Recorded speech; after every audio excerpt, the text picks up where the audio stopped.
without that information, those people wouldn't be nearly as rich as they are. But there's so many barriers between you and creating your own product when you don't have a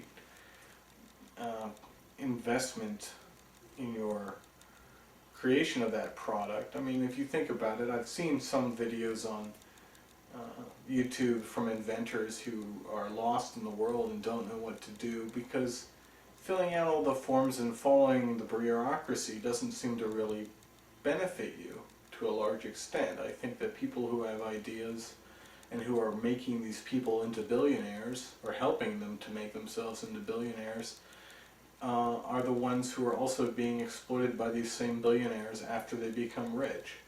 Chad Hurley is an example of a person who really had no direction in what he was going to accomplish, and creating YouTube was specifically my involvement in his life. I don't necessarily feel that I should be given billions of dollars for what I said to him in the few meetings that we had on the phone, but I do think that it certainly is not fair if I am to go through life not experiencing any of the benefits that they experience. And if I'm marginalized continually by their company and by Google, it makes it almost impossible for me to get involved in the actual money-making process of the business. I've spent several years, about 4 years, developing a public and private persona that isn't really paying off, and I'm not sure how to do that. I don't have enough money to finance my own ideas, and people want these extensive business plans. For instance, at Sequoia Capital, the venture capitalists who funded YouTube's initial startup costs and seed, actually not initial but their later seed money, or their later investment money, those people refuse to sign NDAs, so they basically are taking your ideas. And Steve Jobs has an interesting opinion on this. There is a policy at Apple Computer which states that you may not submit any ideas, and they will not take any ideas from outside sources.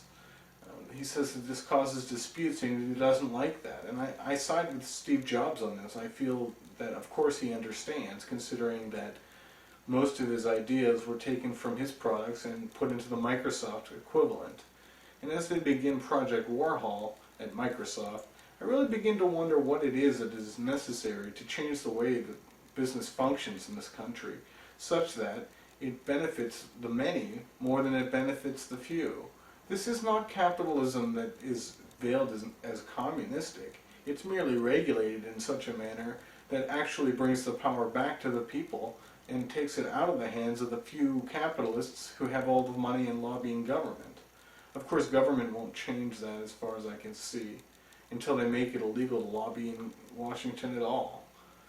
They do this in Europe, they don't do this here, and that's why people come here, and that's probably considered an incentive for people to come here. But in a time when we seem to be arguing about all of these immigrants who are coming here, either illegally or not, it seems a little bit ridiculous to me to continue to argue that the people who live here don't deserve rights, because by giving them rights it'll make it somehow less interesting for people, and therefore less of an incentive to come to a place that's already fairly full of people. In the same respect, it doesn't make a lot of sense to me that I should be forced to continually talk to Google and other companies like Google and give my ideas to them with the hopes of them hiring me, but the results always being marginalization and use of my ideas as a product development plan. The YouTube channel is another example of that. My suggestion to Sergey, Brin, and some of these ideas were already on the table when I talked to him, but you know, it's obvious that the next step is to bring YouTube into a cable sort of arena. And once it's on cable, there may be other channels that come up, like the Project Warhol idea. I mean, the idea of decentralizing television from Hollywood is one that people have wanted for years. Nobody likes to go to Hollywood. People in Pittsburgh, the general population in Pittsburgh who stay here, who are locals, tend to have the opinion that going to California is like giving up. And that participating in that is like not protesting it, which is what they do every day. Same with New York. Pittsburgh is like New York, but they don't ever want to go to New York.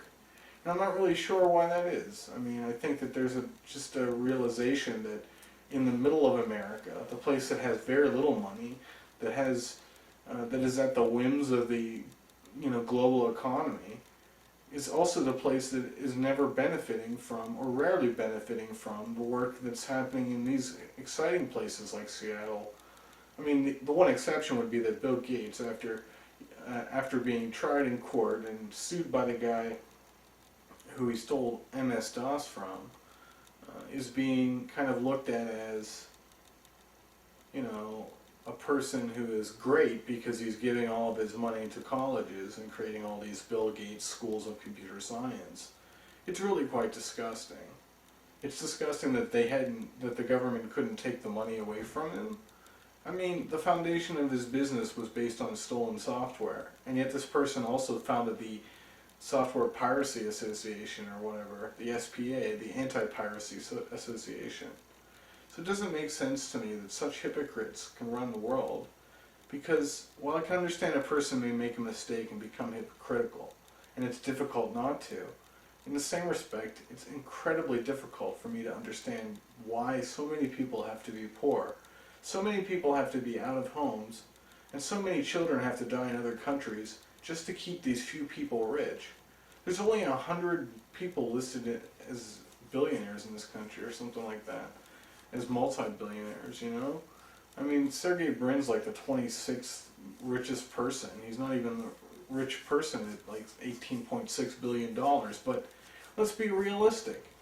I mean, if they continue to rob orphans and poor people, homeless people, I mean, I was homeless shortly before I talked to Chad Hurley.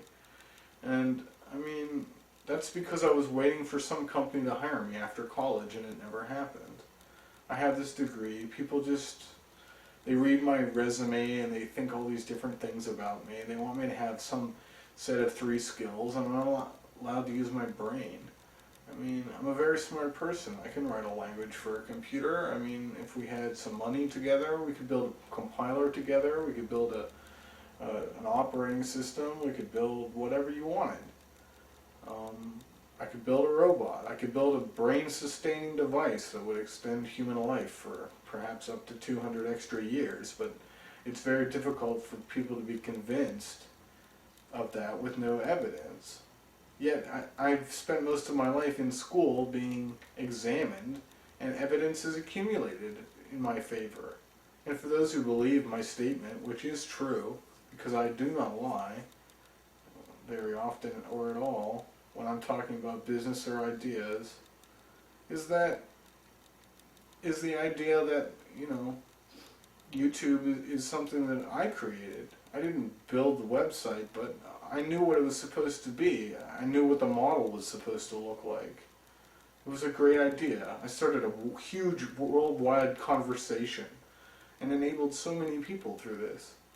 And yet, people don't even know who I am, which is okay with me, because frankly I don't want a bunch of, I see celebrities on TV and they have all those like paparazzi problems, and it's gross. Those people shouldn't be allowed to do that either. You should be able to be free and walk the streets of your own country and enjoy your life, even if you are somebody who's in the